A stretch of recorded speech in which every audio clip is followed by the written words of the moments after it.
sessão hoje especial, a nossa querida Isabela Palácio, residente, a doutora Flávia de Deus da Cardio-Oncologia, Ana Amaral da Emergência, mais especial aqui o nosso querido colega, diretor médico da COI e seguramente uma das lideranças de oncologia, não é? Não há dúvida que hoje, não é, a gente vive uma epidemia, não é? Uma epidemia de alguns tumores que se correlacionam, se conectam com o sistema cardiovascular. É interessante essa coisa da fisiologia integrativa e o cross-talking entre células e o sistema cardiovascular. E os oncologistas, eles estão cada vez mais parceiros, não é?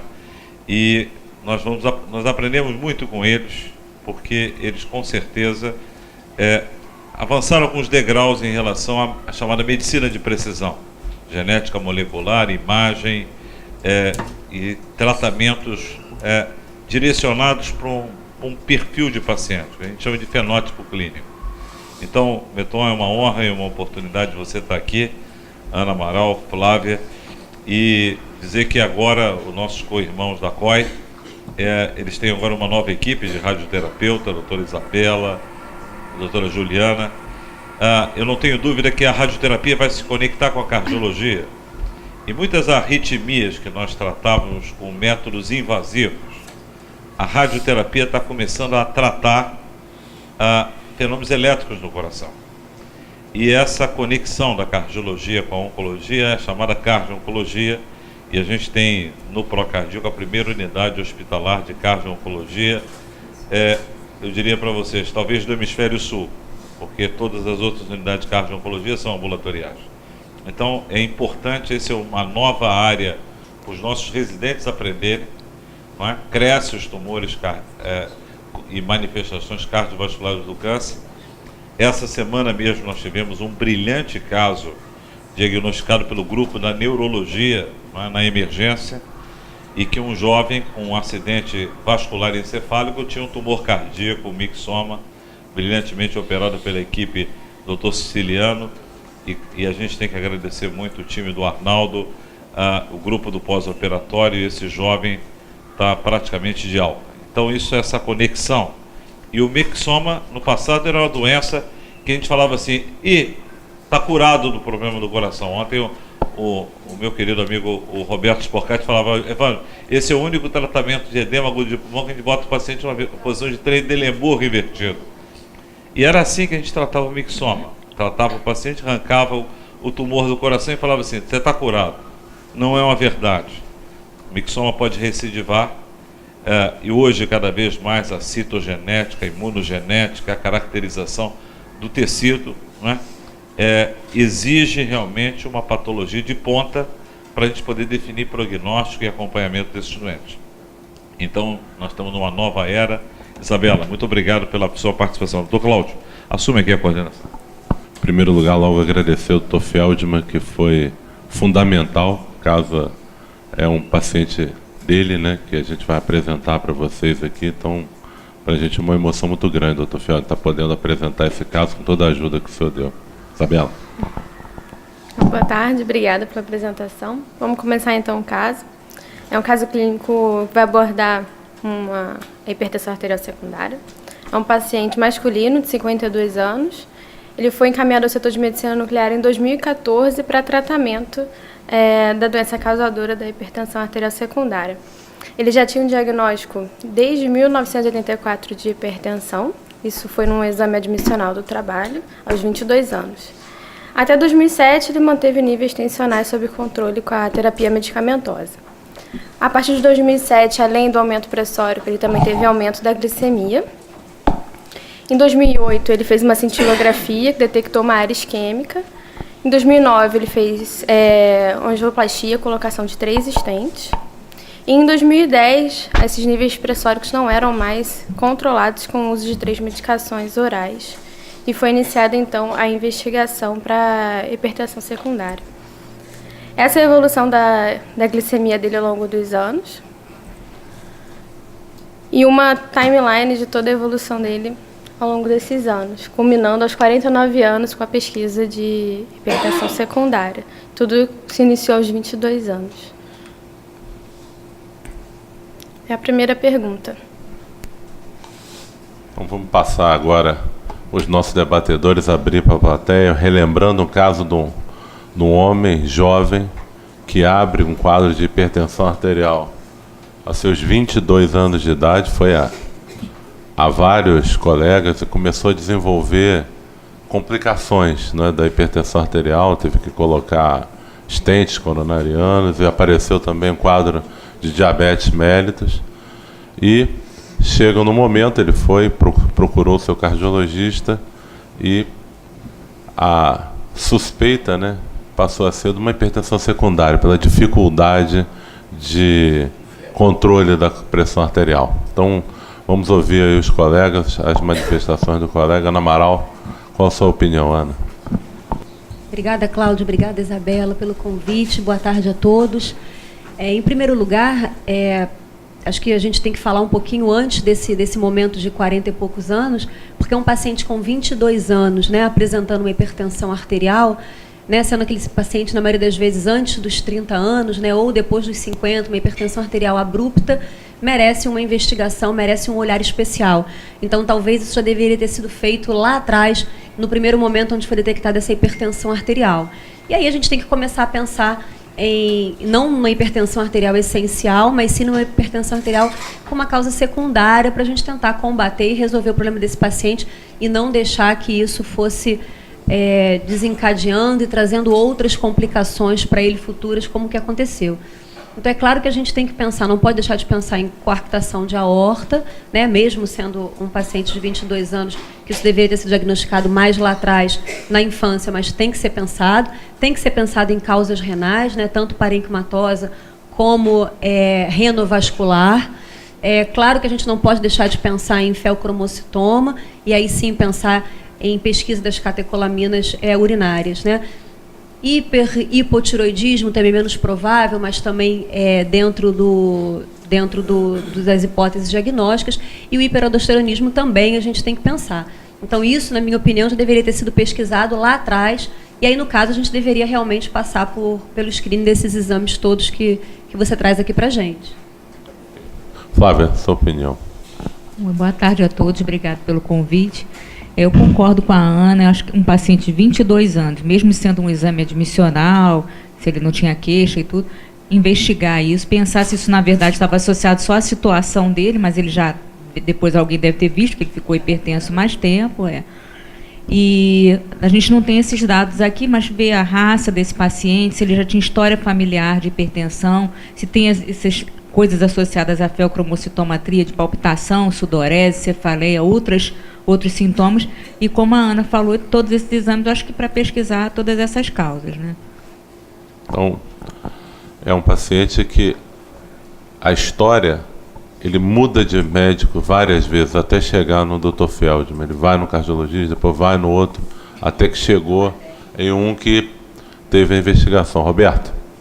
Queria só fazer um comentário, que ele tem hoje 52 anos. 2014, né? Quando ele começou aos 22 anos. Há 30 anos, não tinha um Doppler de artéria renal, não tinha disponibilidade de ultrassom renal. Há 30 anos, a investigação para uma hipertensão arterial secundária, ela também tinha algumas limitações de indefinição do que melhor fazer e também da disponibilidade desses métodos. Então, há 30 anos, se a gente tivesse o exame físico rigorosamente normal, tocava, né? Não é? A avaliação laboratorial inicial, função renal, sedimento urinário, se isso tudo fosse normal, não é? A gente discutia se ia, por exemplo, dosar renina sérica ou não, se ia fazer catecolaminas ou não. Então, tem também esse aspecto assim de que talvez hoje, vamos logo dar uma olhada na artéria renal, vamos ver se tem alguma coisa, não é, num outro Doppler vascular. Há 30 anos talvez fosse um pouco diferente esta investigação, né? E eu tive a impressão assim que, apesar de uma probabilidade não pequena de uma hipertensão secundária, se eu entendi bem, houve uma relativa facilidade de controlar essa hipertensão, não é, ao longo desses últimos anos. Sim, e com a piora uma piora mais recente, quer dizer, era uma hipertensão essencial e agora tem um componente, não é, secundário ou não. É muito bacana também, acompanhe essa alteração que ele tem na glicemia. porque ele também altera a glicemia e isso vai ser um dado significativo. Alguém mais quer fazer um comentário? Podemos... Genética de diabetes? Não, não tinha genética. Vamos então, Isabel, o que aconteceu? Bom, ele tinha um Doppler de artéria renal normal em 2008. Ele foi, então, investigado para feocromocitoma. Esse é o esquema fluxograma, de acordo com o UpToDate, sobre a investigação de pacientes que você suspeita de um tumor secretor de catecolaminas. A primeira orientação é suspender qualquer medicação que possa interferir com os exames, principalmente antidepressivo tricíclico ou alguns psicoativos. A dosagem de metanefrinas fracionadas e catecolaminas urinárias de 24 horas ou plasmáticas. Em caso de exame normal, ele pode ser repetido. E em caso de alteração 2 vezes acima do valor de referência ou metanefrinas acima de 400 microgramas, partir para investigação anatômica com uma imagem de tomografia ou ressonância. Se você localiza anatomicamente essa lesão na suprarrenal ou paraórtica, você pode fazer o MBG se essa lesão for acima de 10 centímetros ou se o paciente tiver uma lesão compatível com paraganglioma. E se a imagem for negativa, você pode também considerar a realização de MBG ou octreotídeo, uma ressonância de corpo inteiro ou até mesmo um PET. Alguns pacientes vale a pena considerar o teste genético, principalmente pacientes que têm história familiar de NEM2, neurofibromatose ou que você encontra uma lesão bilateral ou paraganglioma. Deixa eu só fazer uma observação. Tem um dado importante desse algoritmo que é muito significativo. Quando você suspeitar de um feocromocitoma, não parta para a imagem antes do diagnóstico bioquímico, porque você tem a chance de 6% da população, você tem um incidentaloma, que é uma imagem na suprarrenal, que é um adenoma não secretante, que gera depois uma investigação, um overdiagnosis e um overtreatment. Evandro hoje estava conversando bastante sobre o low care value, né? O cuidado de baixo valor. Você começa a fazer uma série de coisas sem o paciente ter a confirmação bioquímica.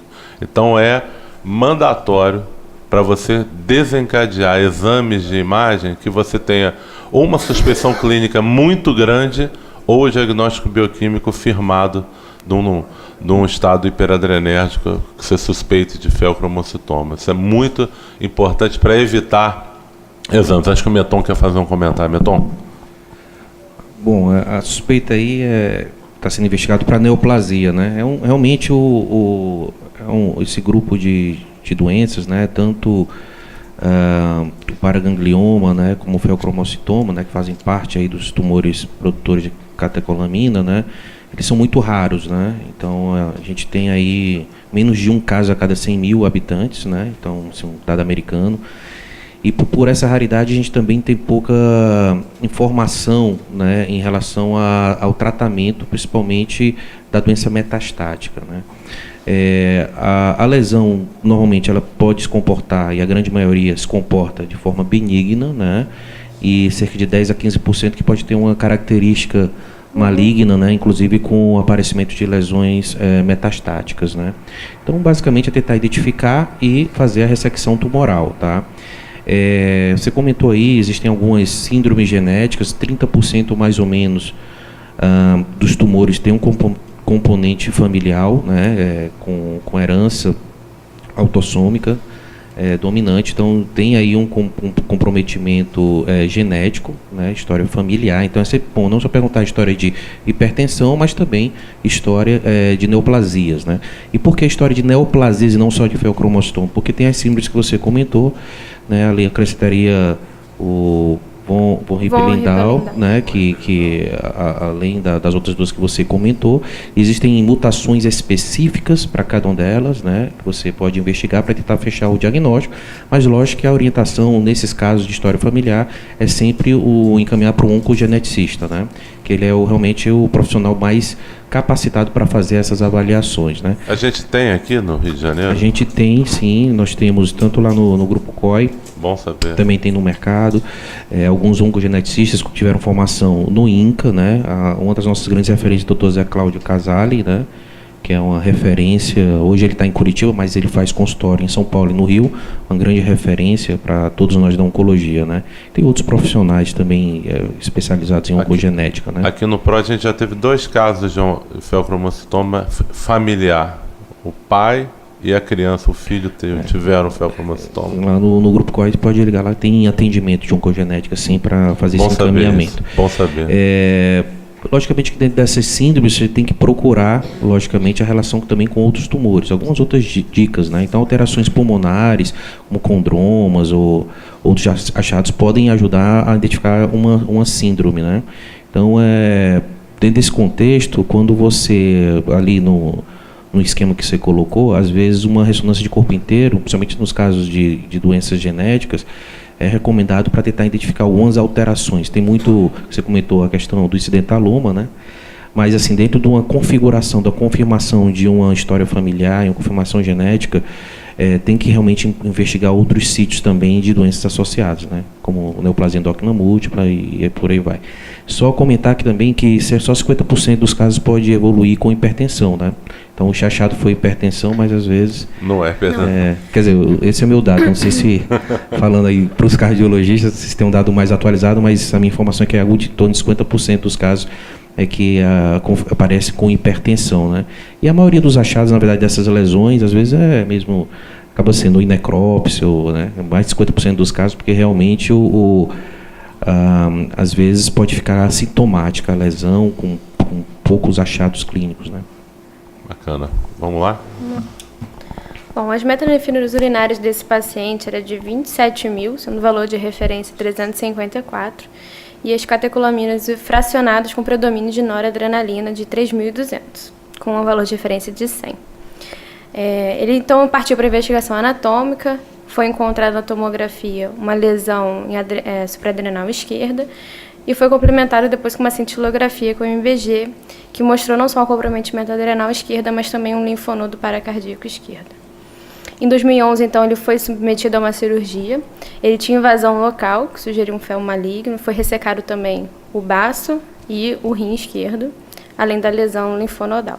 No ano seguinte, ele permaneceu com os níveis pressóricos controlados e a glicemia normalizou após a ressecção. Dr. Feldman, por que o senhor suspeitou desse paciente ter hipertensão secundária? Por que essa dosagem veio do seu consultório, esse valor das metanefrinas? Seguindo a rotina mesmo, pela idade, pelo conjunto de sintomas e tudo mais, eu fiz uma investigação na ocasião global, para chegar a uma conclusão. Acho até que também eu fiz na ocasião, não estou me lembrando bem, um cateterismo cardíaco e estudo da artéria renal. Tinha estudo da artéria renal. Tudo foi negativo. Normal, que eu comentei que foi normal. Foram feitos todos esses exames necessários. Na ocasião, eu tenho a impressão que eu não deixei escapar nenhum, que eu fico muito nervoso. Agora a pergunta de quem faz consultório há muito tempo. Quantos feocromocitomas um cardiologista vê numa vida de consultório? Assim? É comum? É comum? O senhor vê muitos casos assim? Não, comum não. Eu só vi 2 casos. 2 casos. Tem uma mão levantada. 2 casos também. A glicemia. Viu um caso. Agora viu, não esquece mais, né? Não esquece. Vamos ter um comentário lá atrás. Pode falar, Denise. Bom, muito interessante o caso. Eu queria fazer um comentário a respeito do diagnóstico bioquímico e hormonal do FEL. O exame de maior sensibilidade e especificidade é a metanefrina plasmática. Então, a gente tende a usar como primeiro exame, se a gente tiver que escolher. A gente acaba pedindo sempre metanefrinas e catecolaminas plasmáticas e metanefrinas e catecolaminas urinárias. Mas se fosse para escolher um, seria esse exame. Denise, e na maior série... até isso é uma dúvida que a gente teve, porque no up-to-date diz que é isso vai ser comentado mais pra frente. A plasmática, né? E a plasmática dá muito falso positivo. E no Brown diz que é a urinária. Então, assim, duas fontes fortes, né, de livro-texto têm coisas opostas. Na sua prática, qual é? Era justamente assim, essa é a dúvida, porque as séries elas divergem muito. A maior série que a gente tem de feocromocitoma é a da Mayo Clinic. E nesse estudo eles colocam como sendo a melhor sensibilidade e especificidade a metanefrina plasmática. E colocam também que tem que ter um valor acima de 4 vezes o limite, o valor de referência, não 2 vezes. Então isso é bem controverso, por isso que eu quis colocar isso. Up-to-date é atualizado online. Exatamente, a gente acaba pedindo tudo, mas assim, isso no final das contas, esse a gente usaria. Uma outra coisa também, se a gente tem uma dúvida, pode usar os testes de supressão, como, por exemplo, teste de supressão de clonidina. Daí você usa metanefrina plasmática, usa clonidina, se você tem uma redução de 30% a 40%, aí você consideraria que não seria negativo, né? E também para as urinárias, para as catecolaminas e metanefrinas urinárias, você pode ter um aumento, e daí varia muito nas séries o valor de corte. Nesse caso não existe nenhuma dúvida, né? Mas é importante que a gente leve isso em consideração. Também o tamanho do tumor. Os tumores menores, eles tendem a produzir mais noradrenalina e ter mais sintomas. Já os tumores maiores, eles tendem a produzir mais as metanefrinas e alguns têm até menos sintomas, porque a própria região intratumoral pode metabolizar essas catecolaminas e ter menos sintomas. A gente esperaria o contrário, né? Grandes tumores, grandes sintomas. Então tem essa divergência na literatura, Legal, mas a gente acaba bacana. usando mais essa literatura da Mayo Clinic. Da plasmática, Isso, então. da plasmática. Assim, uma coisa que a gente vê, porque a gente recebe muita suspeita, né, de feocromossoma, muito, e assim, o paciente com elevação discreta, assim, o valor máximo é 110 e está 130, não está 2 vezes, e aí desencadeia também uma investigação, e no próprio UpToDate coloca, de cada 300 casos que você vai investigar, só vai encontrar um. É uma das doenças mais difíceis de você confirmar a presença, o feocromossoma. Mas é muito pensado porque você consegue curar. E quando passa um pela mão do cardiologista e não detectou, fica um sentimento de muita... Porque a hipertensão é difícil, uma doença potencialmente curável. Mas atentar que pequenas elevações de catecolaminas frequentemente são falsos positivos e não devem desencadear uma investigação, não é isso, Denise? E é um exame difícil de ser coletado também. Na coleta tem toda uma forma de se fazer, tem que ter tantas horas de sono, jejum, tem que estar em repouso, tem que ser na posição supino, não pode ser sentado. Então tem algumas questões que podem causar pequenos aumentos de catecolamina e não ser, de fato, por conta de um FeO ou um paraganglioma. Obrigada. Oi, fala, doutor César. Nem todos os laboratórios. Um negócio prático seria você contar com as urinárias, porque elas também possibilitam o diagnóstico, né? Tá bom? E assim, uma dosagem também, aí tem a Denise também, que é a endó, pode ajudar a gente, também não afasta. Às vezes tem pacientes que precisa fazer 2, 3, 4. Teve uma paciente que foi mandada para a gente com feocromossoma metastático, ela só deu o diagnóstico na 5ª dosagem.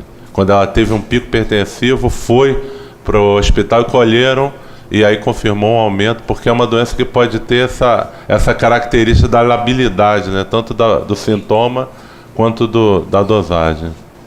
Ok. Isabela, e aí? Bom, essa é uma imagem ilustrativa de um exame de MBG positivo. Esse exame que documentou a doença não foi realizado aqui, em 2011. Esse aqui seria, na verdade, suprarrenal direito, mas é só para ilustrar um MBG positivo. Bom, atualizando a timeline então do paciente, aos 49 anos ele foi submetido à cirurgia para tratamento de feocromostoma maligno e obteve controle da pressão e da glicemia. No final de 2013, então 2 anos depois da cirurgia, voltou a aumentar a pressão arterial e a glicemia, que motivou um novo rastreamento e foi detectada e confirmada a recidiva da doença. Ele tinha um adenoma de hipófise já como HPP há muito tempo, e ele fazia uso de propranolol, Norvasc, clopidogrel, glifage e o Dostinex para adenoma de hipófise. Essa é a imagem que demonstra a recidiva na tomografia. Mostra lá. Ele tem um linfonodo supraclavicular, se comporta de forma expansiva nessa região. Por conta disso, ele foi submetido a um novo MBG, já que ele tinha uma doença positiva no MBG há 2 anos antes. Somente que esse MBG no ano de 2014 foi negativo. Essa é a imagem de corpo inteiro, que demonstra a distribuição fisiológica do radiotraçador. Então, foi solicitado o segmento uma cintilografia com octreotídeo no mesmo ano, que foi positiva, captou nessa lesão expansiva que ele tinha no linfonodo supraclavicular, além de 2 linfonodos abdominais, um infrarrenal e um na cadeia ilíaca comum. Esse aqui é a imagem de corpo inteiro, dá para ver aqui o linfonodo. A imagem abdominal é mais difícil de avaliar no corpo inteiro, porque tem atividade intestinal.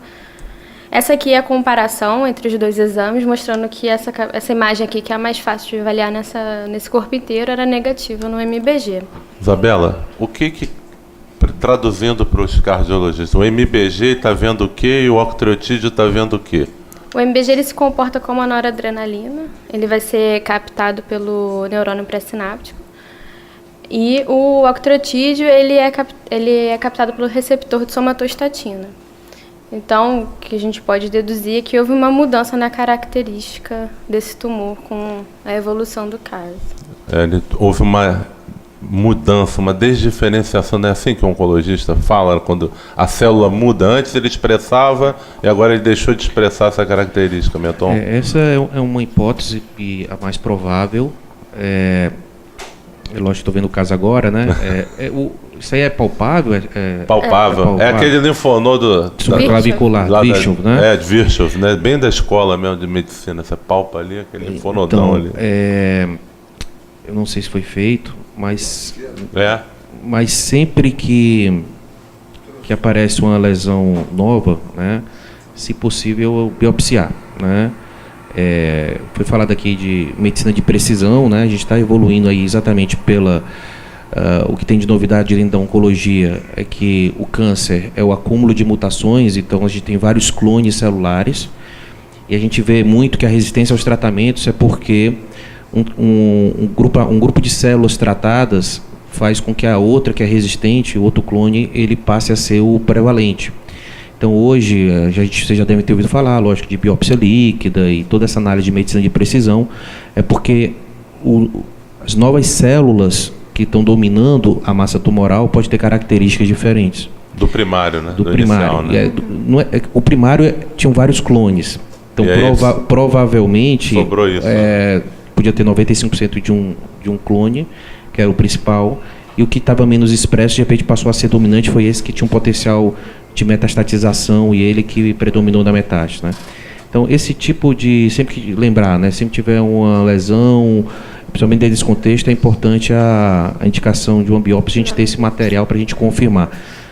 Digamos que fosse um outro primário, uma metástase de um outro primário, né? Então, sempre é bom a gente ter isso em mente, mas eu sei que dentro do contexto... provavelmente está relacionado à mesma doença. Tá? Mas ele apresenta piora da pressão arterial também, com piora da... mesmo achado sempre a mesma clínica.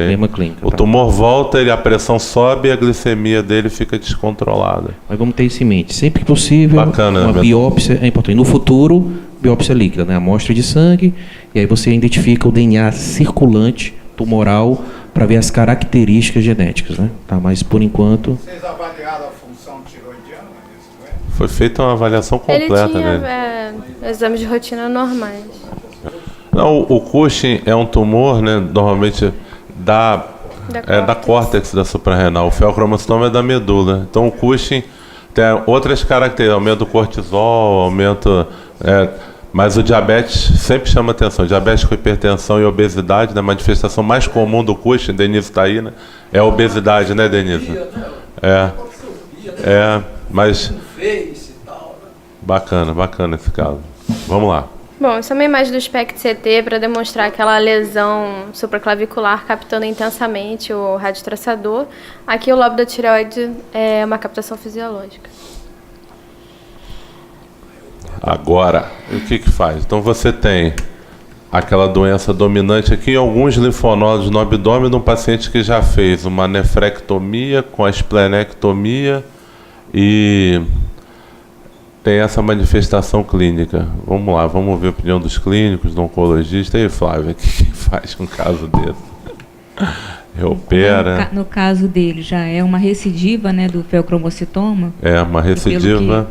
Fernando, corrige, por favor. Metastática, uma metástase, né? Que a característica do maligno é justamente porque ele tinha infiltração de outras estruturas, né? E surgiu depois essa lesão que a gente está inferindo que é metástase do fel, né? Nesse caso, a terapia mais indicada é justamente com radiofármaco, né? Que a gente pode usar no lutécio, justamente que é uma... É uma possibilidade boa, né? Já que ele capta, tem receptor de somatostatina. Olha, a gente tem, na verdade, por ser um tumor raro, você não tem um nível de evidência alto, né? Para as terapias de uma forma geral. Isso é um excelente caso para levar para um tumor board multidisciplinar e tomar uma decisão, né? O que a gente tem assim em mente é que os tumores que têm um comportamento mais agressivo, né, com metástases múltiplas, essas coisas, tende-se a fazer quimioterapia. Como é uma lesão única, o radiofármaco é uma excelente opção. Agora, falar de reoperar ou não, né, a regra geral é não operar. É não operar. É uma doença metastática. Essa é a regra geral.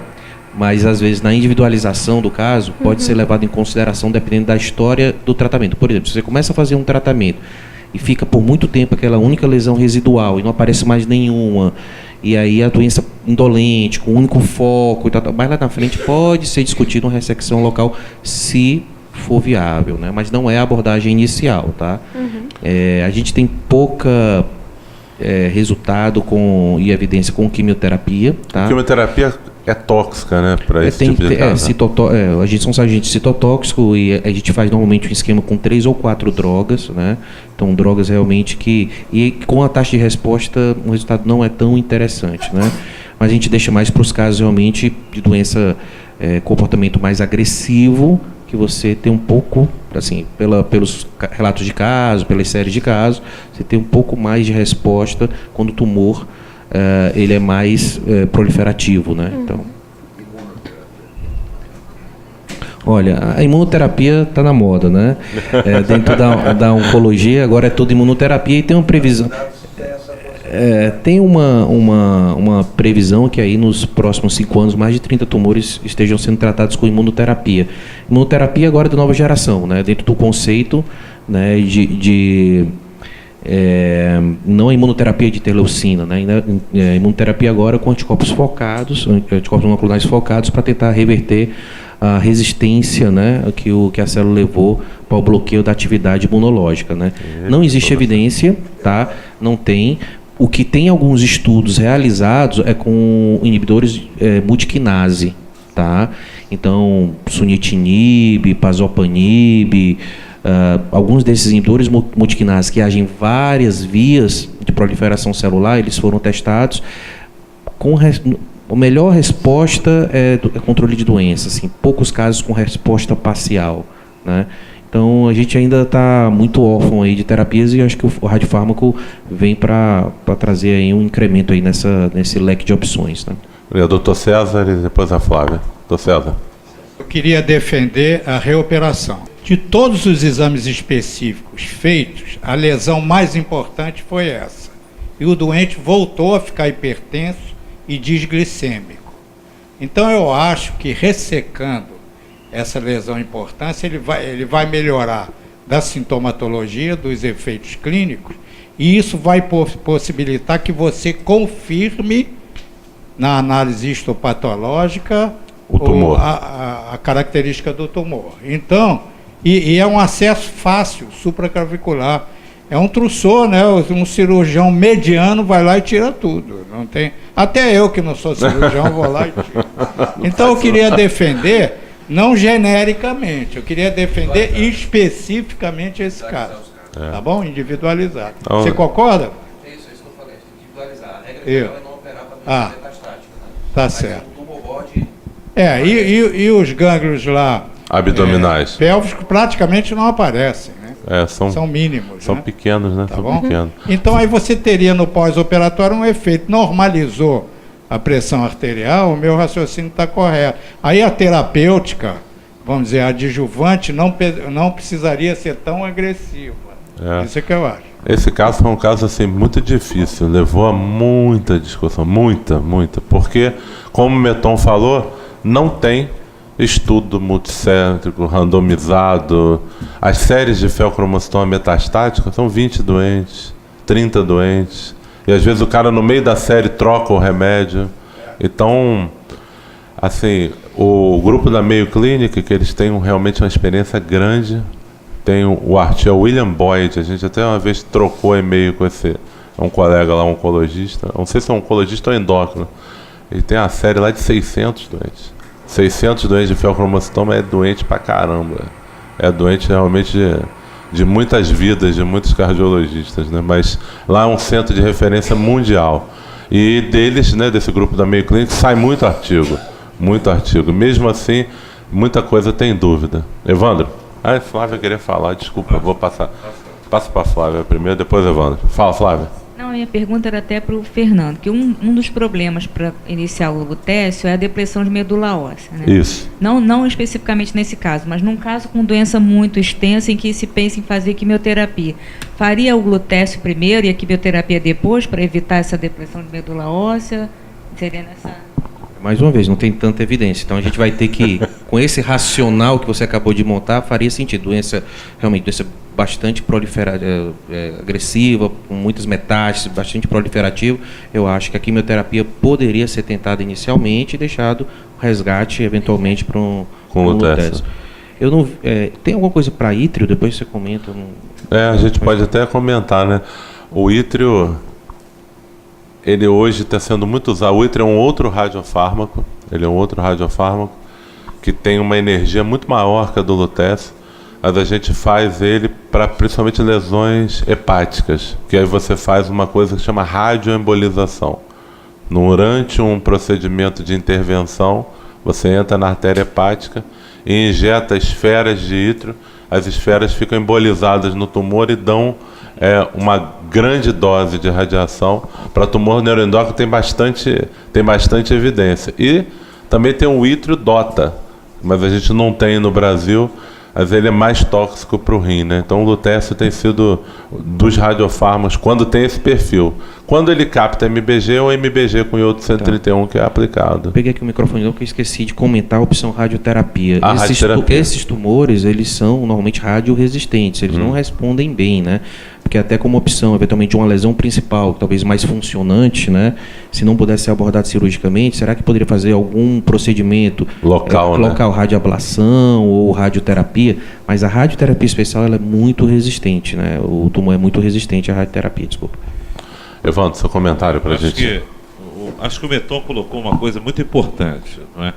Que é justamente o tumor board, quer dizer, tomar decisão compartilhada com os melhores. E por que a Mayo Clinic conseguiu isso? Ter esse volume absurdo? É porque seguramente é um centro de excelência. Recebe doentes da América e do mundo com a condição clínica. Então acho que a gente, frente a uma doença recidivante no indivíduo jovem, isso que foi feito por você de caminhar a imagem, construir a parceria com o oncologista que está vendo o paciente, não é? Com o radioterapeuta, não, aqui o médico nuclear, isso é fundamental, porque esse paciente, o que a gente quer nesse caso aqui é transformar a doença em uma doença crônica, mais do que curar, não é? E a gente às vezes vai ter que escalonar todo esse tratamento nesse indivíduo jovem, não é? E ganhar mais 5, 6 anos, depois encontrar uma outra metástase e tratar. Porque antigamente a coisa mágica era assim, o cirurgião chegava, arrancava tudo e a gente tinha uma sensação que estava curada a doença. E hoje a gente sabe que a moderna a teragnose, quer dizer, usando os radiofármacos com o efeito de atuar sobre a massa tumoral com menos invasibilidade, tem tido sobrevida muito semelhante à cirurgia, não é? Então, o que é importante num paciente como esse? Primeiro, como o Meton chamou a atenção, é uma recidiva. Então, uma recidiva reduz drasticamente o risco da cura. Mas é possível, não é? E às vezes o tratamento cirúrgico promove um conjunto de morbidades que pode atrapalhar a qualidade de vida do paciente. Então é muito bem pensado justamente sobre isso, quer dizer, buscar as alternativas e ter um plano de escalonamento de tratamento, já que a cura aqui provavelmente é um nível muito baixo. Qual era a perspectiva de cura, Cláudio? Com as diferentes abordagens. Você tem isso numericamente? Evandro, hoje feocromocitoma, porque o dele é maligno, né? Feocromocitoma maligno, metastático, a chance de cura é muito baixa, né? Da literatura é muito baixa. O que você quer os objetivos desse paciente, aumentar a sobrevida. 2, melhorar a qualidade de vida, porque o cara hipertenso, diabetes controlado, a vida dele fica um inferno. E, né, a gente tentar dar um conforto, né, de sintomas, de qualidade de vida, de controle da pressão. E esses tratamentos, né, tanto quimioterapia quanto radioterapia, eles têm uma resposta pequena, né? Então, o radiofármaco, a diferença do radiofármaco para a radioterapia. A radioterapia você dá a radiação de uma vez, né? Tem a sessão POU. O radiofármaco não, capta no tumor e fica irradiando dias. O lutécio ele entrega a energia dele em 8, 10 dias. Então os tumores de crescimento lento, feocromocitoma, tumor neuroendócrino, tumor de tireoide, ele demora para fazer a mitose. No momento que ele abre o DNA para fazer a mitose, você consegue incidir a radiação e quebrar aquela célula. Por isso que a medicina nuclear consegue esse efeito para esse tipo de tumor. Vamos dar uma sequência que a gente tem agora, coisas interessantes para ver dessa segunda parte. Bom, para esse paciente então foi indicado o tratamento com lutécio. Esse tratamento ele é realizado por via intravenosa em 4 sessões, com intervalo de 8 semanas entre cada uma dessas sessões. O paciente ele é internado e recebe alta no dia seguinte. Esse paciente ele ficou internado na unidade coronariana, né, por conta do risco dele fazer picos hipertensivos durante a infusão do lutécio. E ele fez um protocolo de proteção renal estendido, porque ele só tinha um rim e já era hipertenso de longa data.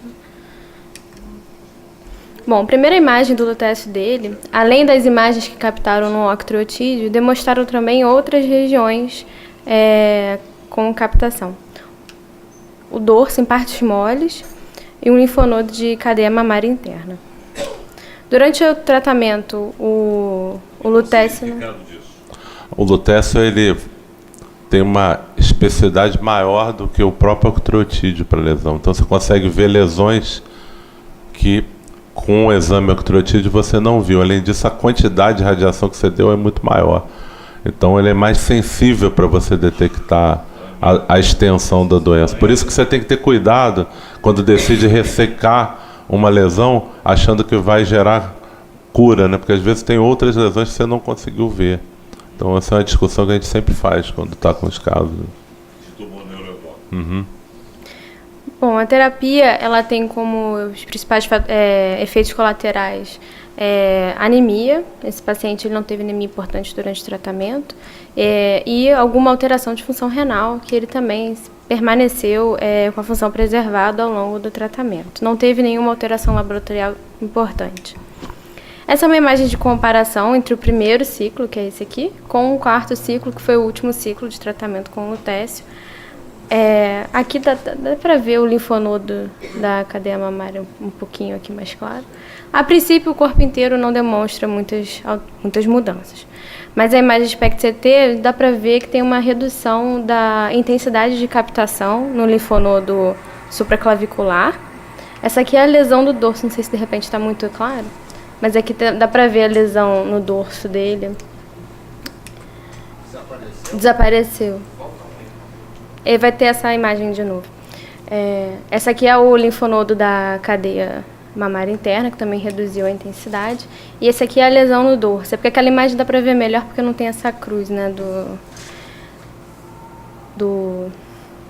da imagem aqui.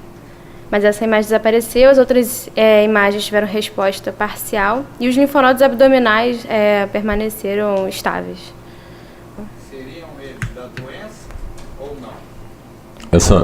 Essa é uma boa pergunta. Quando a gente... Do dorso desapareceu, o supraclavicular diminuiu incrivelmente e os abdominais ficaram André, como estavam. Eu acho que eles não eram da doença. Existem várias hipóteses. Para você acompanhar a resposta, que o feocromocitoma é um dos tumores neuroendócrinos, né? Para você acompanhar a resposta de um tumor neuroendócrino, você usa 4 critérios, né, Milton?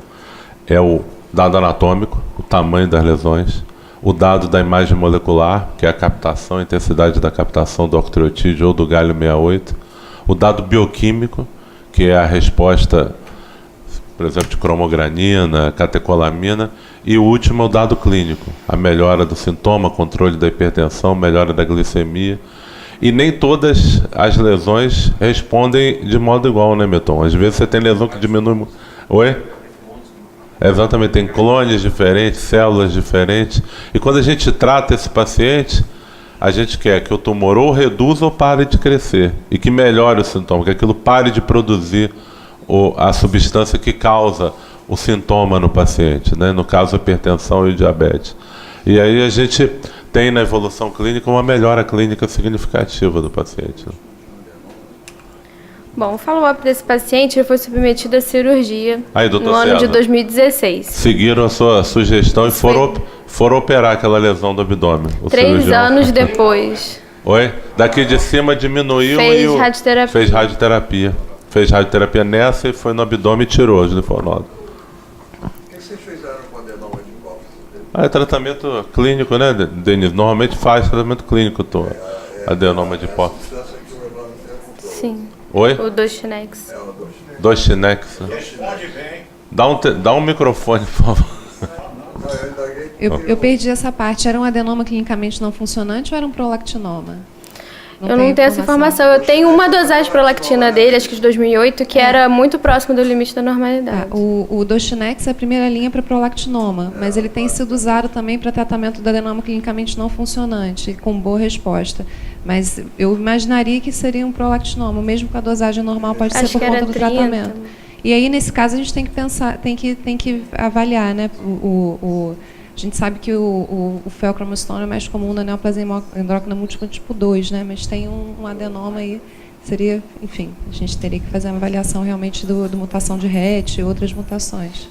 Mas provavelmente é tratamento clínico, pelo tamanho. Maravilha. Bom, a gente tem um relato que esse ano ele realizou tomografia que evidenciou ainda redução das lesões que não foram abordadas cirurgicamente no ano de 2016. Você tem um histopatológico dessa? Tem, confirmou. Confirmou que era? O que foi retirado na cirurgia confirmou a fel mesmo. Bom, aqui uma pequena revisão então do feocromocitoma, que seria um tumor da medula adrenal, das células cromoafins, que tem autonomia na produção de catecolaminas, mais frequentemente adrenalina e noradrenalina. Os pacientes que a gente investiga para feocromocitoma, principalmente aqueles pacientes que têm a tríade clássica, sintomas hiperadrenérgicicos, ou que são diagnosticados com hipertensão antes dos 20 anos, ou que têm doenças de difícil controle, ou ainda que já têm uma hipertensão, mas diagnosticam diabetes, sendo que ele não tem fator de risco para diabetes. Um paciente que tem um incidentaloma adrenal com ou sem hipertensão, ele tem que ser investigado, ou pacientes com história familiar ou síndromes. O diagnóstico ele é feito baseado na confirmação bioquímica da hipersecreção de catecolaminas e é seguido pela investigação anatômica. Caso a investigação anatômica for negativa, o MBG ele está indicado e o MBG ele é capaz não só de diagnosticar alguma lesão não vista, mas também em pacientes que têm tomografia e ressonância positivas ele pode detectar a doença à distância. O PET ele pode ser considerado um paciente que já tem lesão à distância, doença metastática, fica individualizado. Bom, essa aqui é aquela questão da metanefrina urinária plasmática. A gente usou como referência o UpToDate, que preferia a urinária, mas já foi discutido. E o tratamento cirúrgico, sempre que possível, ele é indicado. O tratamento clássico com o MBG 131 é indicado para os pacientes que têm o MBG positivo, né? O caso dele, a doença mudou essa característica e pelo fato dele ter feito uma cintilografia com octreotide positivo, foi indicado outra terapia. A quimioterapia, o Dr. Meton também já falou, está indicada em pacientes com uma carga tumoral óssea grande ou com uma doença que progride rápido. E a radioterapia, no UpToDate, diz que ela até pode ser realizada, principalmente em paciente que tem doença sintomática, e que depois de realizar essa radioterapia, o paciente não pode mais realizar, por exemplo, o MBG. Essa lesão ela não é mais sensível à terapia com MBG. Bom, então só para resumir toda a sequência do caso, o paciente ele tinha um MBG positivo, depois da cirurgia ele teve uma recidiva e a doença mudou a característica, e após o octreotide positivo, ele fez lutécio. Bom, e o que é o lutécio? É um resumo bem rapidinho. O lutécio é um radionuclídeo que ele emite 2 tipos de energia diferentes. A energia beta é a energia que efetivamente trata a lesão, e a energia gama é o que permite a gente fazer as imagens e acompanhamento da resposta à terapia. Ele tem um alcance pequeno de 2 milímetros, por isso ele age bem localmente e acaba tendo poucos efeitos colaterais durante a terapia, e a meia-vida dele é de 6 a 7 dias. A parte do tatato do nome é o que dá afinidade desse radionuclídeo à célula com receptor de somatostatina. E o dotatato ele tem afinidade 9 vezes maior do que o octreotide, por exemplo. Então, além da atividade do tratamento ser mais alta, a afinidade dele é maior pelo receptor, a gente consegue ver outras lesões que o octreotide não consegue. Bom, aqui no procardíaco a gente tem 16 pacientes tratados, 12 completaram todos os ciclos, 4 pacientes que estão em andamento agora, em tratamento, e 2 que abandonaram o tratamento por motivos... uma paciente ela ficou clinicamente muito debilitada por tratamento, e a outra paciente era um neuroendócrino com primário desconhecido, e no meio do tratamento descobriu-se o primário, e ela foi para o tratamento específico. 3 pacientes estão em avaliação pré-terapia, um paciente já fez tratamento com a gente, um total de 54 ciclos realizados. Os tumores que a gente trata normalmente, o mais comum é o de intestino, chamado de midgut, o mais comum é o de ilho. Tem pacientes também com tumor de pâncreas, a gente tem uma paciente com neoplasia endócrina múltipla e um paciente com um tumor neuroendócrino de próstata também. A experiência do procardíaco, em conjunto com a experiência de Brasília, rendeu 2 trabalhos importantes. Um deles foi apresentado ano passado no Congresso Europeu de Medicina Nuclear, e o outro foi apresentado na Jornada Paulista de Radiologia, JPR, que é talvez o maior congresso de imagem da América Latina, né? E recebeu certificado de mérito. O resultado dessa experiência compartilhada demonstrou que 22% dos pacientes tinham doença estável após o tratamento, 25% progressão de doença, 6% com resposta completa e 43%, a grande maioria, com resposta parcial. E ele detectou uma sobrevida livre de progressão de doença de 40 meses, que bate exatamente com a literatura, que a gente vai mostrar. A mais importante para o lutécio é o estudo NETTER, que foi publicado esse ano no New England. Foi um estudo prospectivo, randomizado, que comparou o lutécio com o tratamento, até então, o tratamento convencional, que é o octreotide free e o sandostatin. Ele foi apresentado na ASCO ano passado. O objetivo primário era avaliar a sobrevida livre de progressão de doença, e alguns objetivos secundários seria avaliar a sobrevida geral, a segurança do tratamento, a tolerabilidade ao tratamento. Os pacientes, para entrar nesse trabalho, eles tinham que ter doença em progressão documentada e não podiam ser pacientes com doença muito indiferenciada, era grau 1 ou grau 2, KM67 até 20%. Esse aqui são os grupos, o lutécio e o sandostatin. Eles foram divididos, então, de maneira randomizada. O sítio mais comum de tumor primário era um primário de ilho, e o sítio mais comum de metástase era fígado. Esses pacientes, na sua grande maioria, eles tinham grau 1, seria um KM67 abaixo de 2 ou 3. E tinham cromogrina, em média, bem elevada. Você falou de referência aqui, normalidade é mais ou menos 100. O que esse estudo demonstrou? O objetivo primário dele, que era avaliar a sobrevida livre de progressão de doença, demonstrou um afastamento importante entre as curvas do lutécio e do sandostatin, uma estimativa média de 40 meses, que foi o que a gente encontrou também na nossa experiência, e uma 79% de redução no risco de progressão de doença ou morte. Aqui está a resposta aos tratamentos separados. Então, 18% dos pacientes tiveram alguma resposta, comparado com 3% do sandostatin, sendo a resposta parcial a grande diferença entre os grupos, né? 66% ficaram com doença estável no lutécio, 66% ficaram com doença estável no sandostatin, mas a progressão de doença também fez bastante diferença, né? 5% contra 24%. Esse aqui é o gráfico da sobrevida geral. Isso aqui é uma análise inteirinha, ainda não foi documentada a análise final. 40 mortes, sendo 26 mortes no grupo do sandostatin, com um P significativo. Foi um tratamento bem tolerado. Os efeitos colaterais severos, 9% contra 1% do sandostatin. Aqui está separado por efeito colateral. O mais comum é náusea, vômito e fadiga, mas é raro um grau elevado de sintomas, né? O mais comum é um sintoma bem tolerado. Não houve aumento de creatinina importante nos 2 grupos. E a análise final demonstrou que esse primeiro estudo prospectivo randomizado, que comparou esses 2 grupos de pacientes, mostrou um aumento principalmente da sobrevida livre de progressão de doença, e essa análise inteirinha da sobrevida global para ser confirmada ainda na análise final. Acho que isso é um resumo. Vou fazer aqui, obrigado Isabela.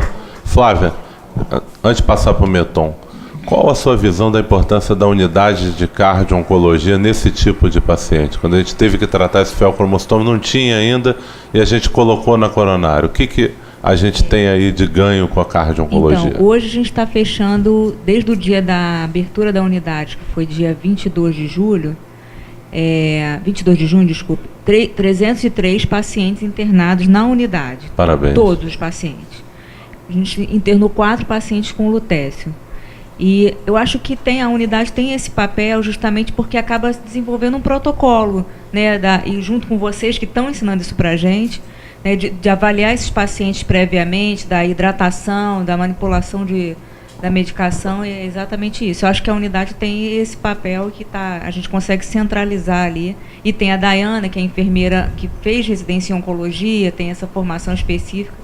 Eu acho que é mais um tipo de perfil de paciente que justifica a criação de uma unidade de cardio-oncologia. E a gente está muito satisfeito com o resultado da cardio-oncologia quando o paciente interna lá, né, os próprios residentes falam, né, a vibração é bastante positiva. Então, parabéns aí pela unidade. Meton.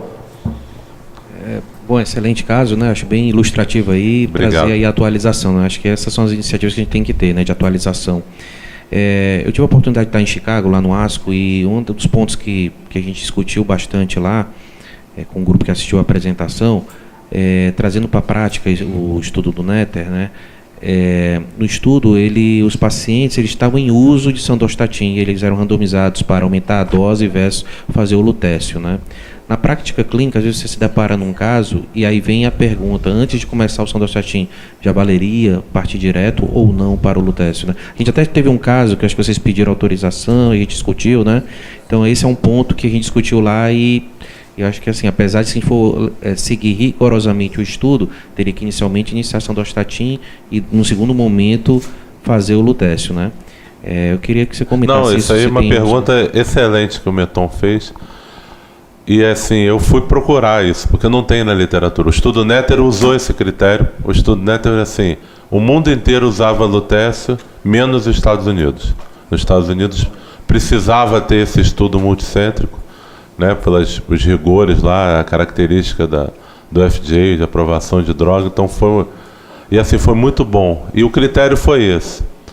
E aí, na literatura, os grupos que têm mais experiência na Europa, né, fui ver, a terapia com lutécio foi criada na Universidade de Roterdã, né, lá, Erasmus, né, University. E o protocolo que tem no site, eles colocam esse critério do Netter. O paciente ele tem progressão em uso de sandostatin, ou, aí ele coloca um ou, o paciente tem doença muito avançada que, se você esperar avançar mais, pode causar dano para o paciente. Então, isso é uma coisa que tem uma subjetividade, né? Então, mandaram para a gente o paciente tem 22 lesões no fígado, tem, né, quantidade enorme de linfonodos abdominais. Aí você fala para o paciente, não, vamos começar esse tratamento para ver se a doença estabiliza. E a doença está muito avançada. É diferente, por exemplo, de um paciente que tem 1, 2 lesões e que você tem tempo, a doença é de progressão lenta, né? Eu não sei, a gente tem usado essa percepção, Meton, porque como você teve uma redução de 80% na taxa de progressão de doença, com o Netter com pouquíssimo efeito colateral, pelo menos agora, né? Talvez os doentes com doença muito avançada a gente possa já passar direto para isso. Mas eu não tenho a resposta. Quando eu vi isso na Universidade de Roterdã, eu falei, então há essa possibilidade. A gente tem pacientes que têm anos, né? Eles ficam anos com 1, 2 lesões e a doença não evolui.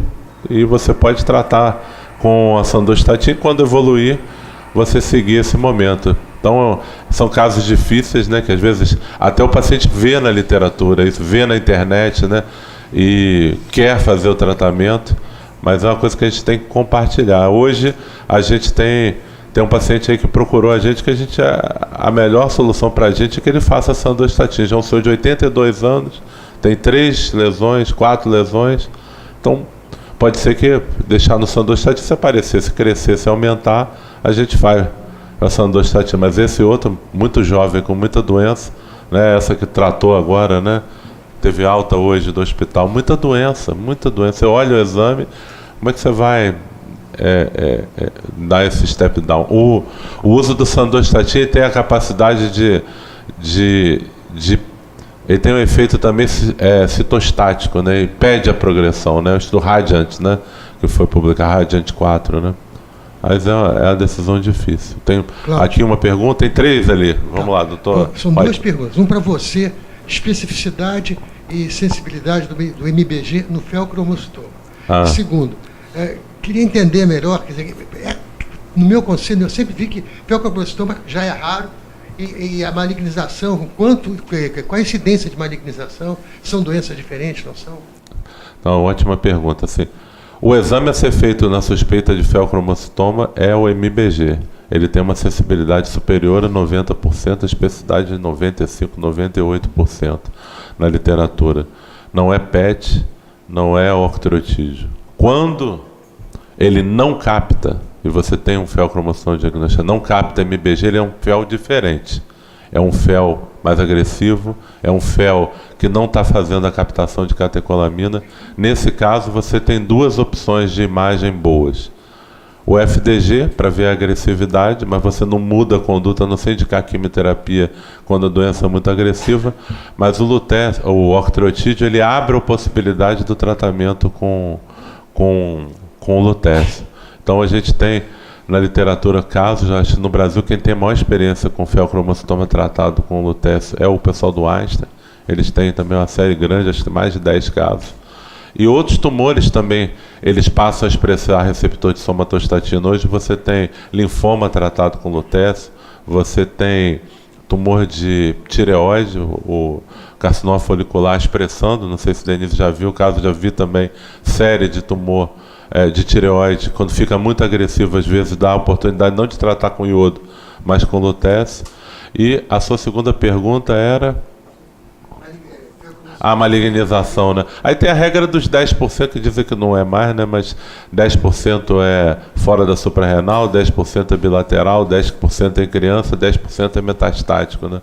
É uma coisa rara. Se você tem 1 em 100 mil, os que são malignos, né, são mais raros ainda.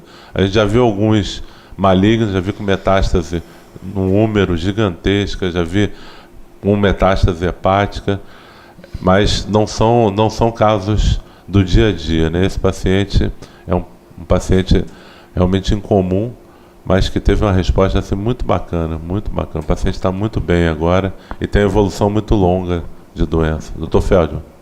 Vou ser rápido, olha.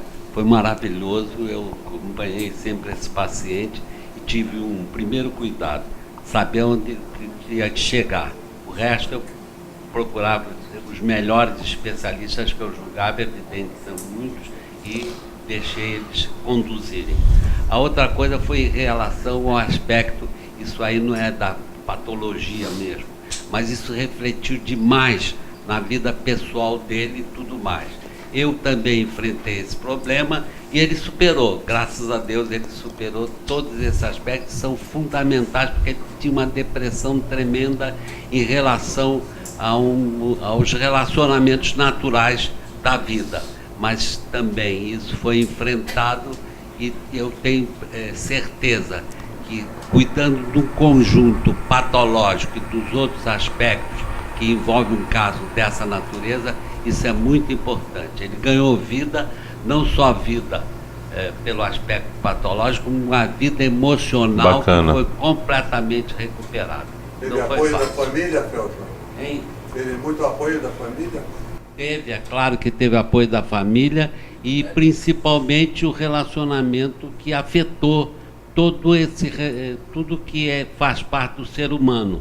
No entretanto, isso também foi enfrentado, explicado, longas conversas e tudo com o casal, e tudo isso também foi superado. Bacana. Alfredo. Quando se lança um novo quimioterápico, principalmente esses de nova geração, anticorpos monoclonais, ele sai no mercado com preço estratosférico. Eu não sei, e gostaria, por curiosidade, de saber se o lutécio é um radiofármaco antigo, se é novo, se é recém-lançamento, qual é o custo que, afinal, no cômputo, saiu para o tratamento desse cidadão. E a segunda questão é saber se esse tratamento também está sendo oferecido, né, para o sistema público de saúde. Ou seja, tem lutécio também no INCA? Essa é uma ótima pergunta.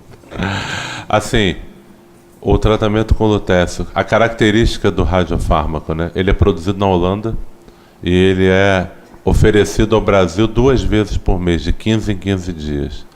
No Brasil, quem tem um monopólio de distribuição do lutécio é o próprio governo brasileiro. Então, eles compram lá fora e revendem aqui para o Brasil sem o objetivo de lucro. E o custo de cada dose do lutécio hoje é de R$8.000. Então, 4 doses de lutécio dá R$32.000, mais a internação, enfim. Acho que tem tratamento de quimioterapia oral. Quanto tempo de tratamento? Esse período aí é uma internação, dia de internação. 4 ciclos. Quantos meses? 3 em 3 meses, né? Então, daria 1 ano? É 1 ano total. Imunoterapia está chegando aí com R$30.000 por mês, né?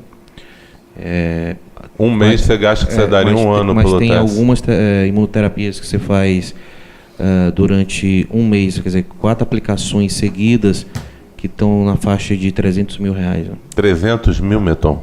Mas estão para essa indicação, né? Para outras indicações. Caramba.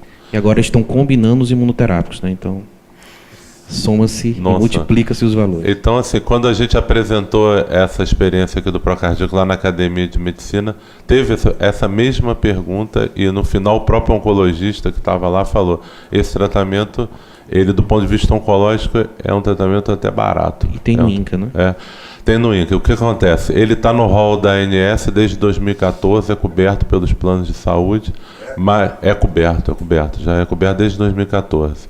Mas ele, apesar de ter no INCA, ele não é coberto pelo SUS. O INCA faz porque é um hospital que não é regulado, né? É um hospital orçamentado, então ele pode gastar o dinheiro dele da melhor forma que ele entende e trata os tumores dessa maneira.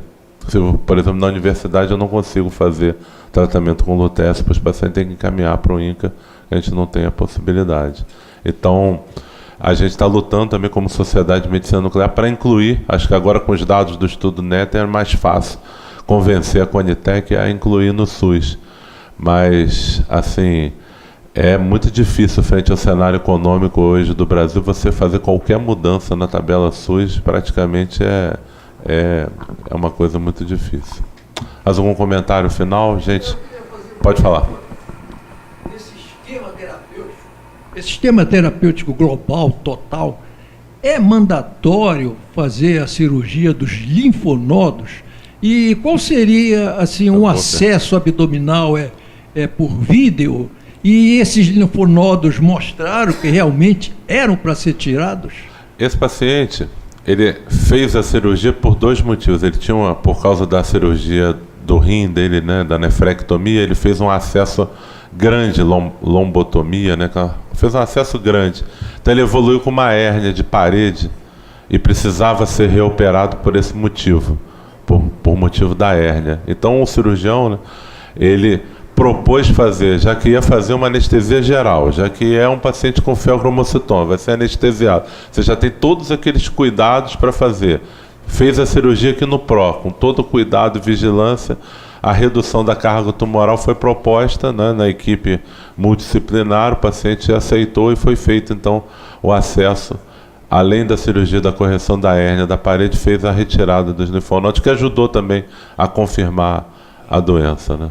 Queria fazer uma crítica. Fale, doutor César.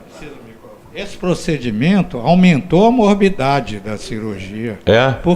Porque uma cirurgia para uma hérnia parietal, ele entrou na cavidade, manipulou e tirou os gânglios, que eram a menor lesão metastática que o doente tinha. E antes deixaram um super gânglio supraclavicular. Então, redução tumoral de um nódulozinho mínimo é ridículo, não existe. Assim, eu acho. Me desculpem. Não, mas assim. Mas eu sou do tempo que a gente mandava pau nas sessões. Não, com certeza. Tanto que a Isabela, que preparou o caso, ela falou assim: qual que é a alternativa certa, né, para a gente botar ali em vermelho? Né? Eu falei: não tem, esse caso não tem. Você pode botar ali, todo mundo pode ter a opinião, a sua vivência. E assim, eu agradeço extremamente aqui a oportunidade da gente estar apresentando. O doutor André Volchan está aqui, ter confiado aí na equipe. Parabenizo a Isabela, nossa residente de 3º ano. Foi uma apresentação que ela está há 1 mês trabalhando nesse material.